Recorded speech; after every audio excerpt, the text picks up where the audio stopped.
Hello everyone. So today we'll be talking about the topic endosymbiont theory. So we all know how many types of cells are there. There are two types of cells. One is prokaryotic cell and another one is eukaryotic cell. So let me write it down. Cell and then its types. What are the types? Prokaryotic cell and eukaryotic cell. So prokaryotic cell is mostly found in the bacteria and the archaea,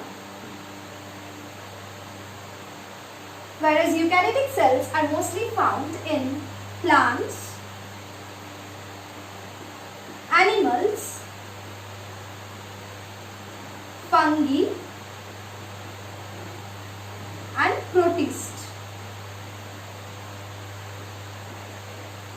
So now we will study about a theory, that is the endosymbiont theory, which suggests the origin of the eukaryotic cell.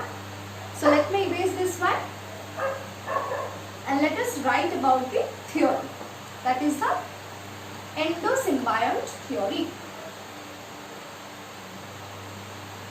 Endosymbiont theory. Origin of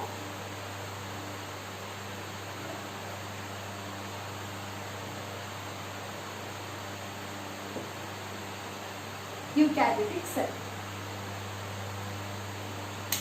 Now, from the fossil record, it has been found that it was around 2.7 million years ago that the prokaryotes were found on the lithosphere of the earth, and it was around 1.7 to 1.8 million years ago there was found a fossil record for the existence of the eukaryotic cell. So previously it was thought that it was due to the gradual evolution process during the course of time that the eukaryotic cells got developed from the prokaryotic cell, though there are much more similarities, some similarities between the prokaryotic cell as well as the eukaryotic cell. Like the plasma membrane, the enzymes, or metabolic pathways, they share a common similarity, but still the eukaryotic cell is very much complex as compared to the prokaryotic cell. But then come another scientist, and what she proposed an hypothesis about the endosymbiont theory, and she was Lynn Margulis.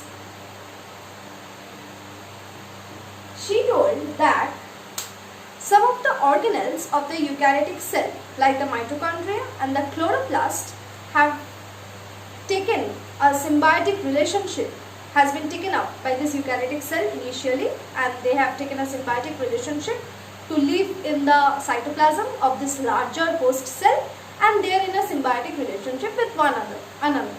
Means in simple words, if I say that the smaller prokaryotic cells were being taken up by the larger cells because they helped those smaller prokaryotic cells to stay in their cytoplasm, and as a result those prokaryotic cells evolved into some organelles like chloroplast or the mitochondria, and it developed a more complex cell, and that is termed as a eukaryotic cell. So it is a journey from a prokaryotic cell to a eukaryotic cell.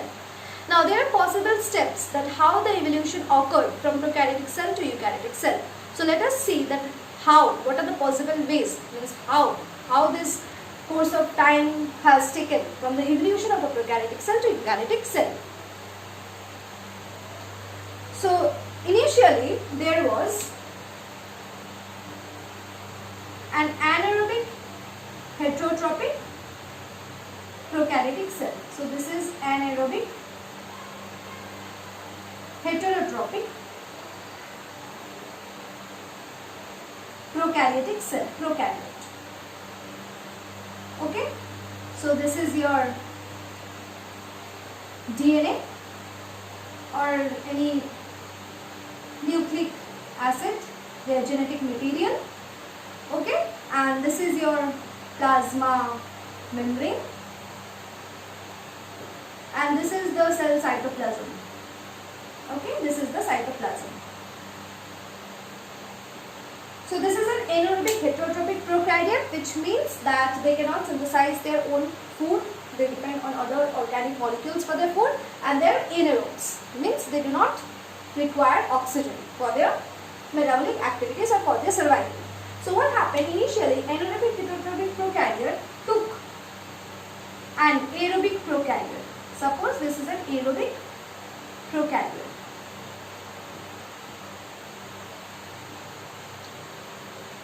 So they have taken inside an aerobic prokaryote within themselves. So this is, suppose this is the aerobic prokaryote and this is your DNA. So now they have become aerobic. Now they have become aerobic, heterotrophic prokaryote. Now eventually, after many years, this aerobic prokaryote developed into an organelle of the eukaryotic cell, which is known as mitochondria. They became mitochondria, so they have their own independent mode of replication. They do not depend, mostly they have their own mechanism of data replication. They do not depend on the nuclear mechanisms for their replication, and they have become independent, and they are the powerhouse of the cell. Now eventually, after many years, many mitochondria began to be produced within a particular cell. Okay, so now many mitochondria are being produced. Now after few years, what happened? There came the invagination of the plasma membrane. So the plasma membrane got invaginated. Okay, so this is their nucleus, this is their mitochondria.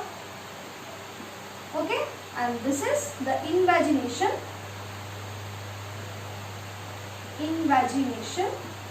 of plasma membrane. Now this invagination of plasma membrane led to the formation of nuclear envelope precursors as well as endoplasmic reticulum precursors.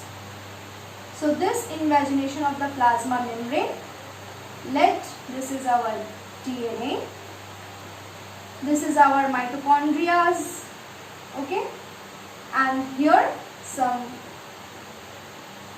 nuclear membrane precursors.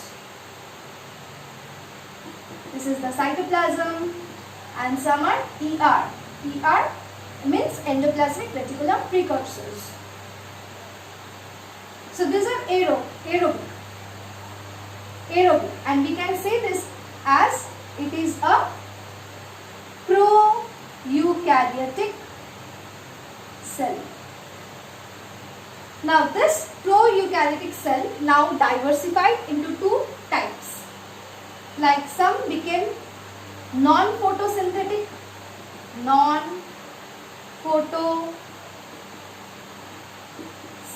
organisms. Okay. Now here they have this cell. Now they have their nuclear membrane developed. They have their genetic material inside the nucleus. Now the ER has been developed. They have their cytoplasm. They have their mitochondria. Okay. So this is the nuclear membrane. This is your ER. This is your mitochondria. This is the cytoplasm. Some non-photosynthetic organisms like the protists or the fungi or the cells developed. And another diversification happened. What? This proeukaryotic cell took inside a cyanobacteria.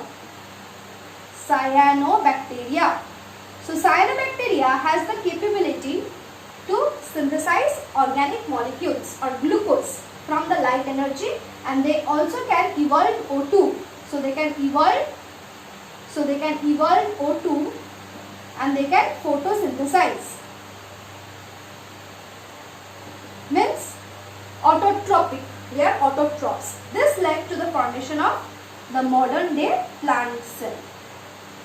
So they have a cell wall. So they have taken in the cyanobacteria. This developed into the chloroplast. So suppose this is the chloroplast, means the cyanobacteria which is being taken inside forms the modern day chloroplast which we see in the plant cell. So we have the genetic material, the nucleus which is surrounded by the genetic material is surrounded by a nuclear envelope, and then we have mitochondria,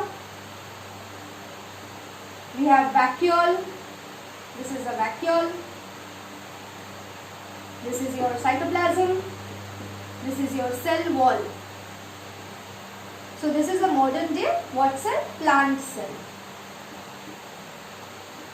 So here non-photosynthetic organisms, they develop like the protists, fungi or the animal cells, and the proeukaryotic cell, those who have taken in the cyanobacteria that can produce oxygen as well as photosynthesize capability, they develop into modern day plant cell. So this is your nucleus which contains the DNA, this is the vacuole, this is your mitochondria.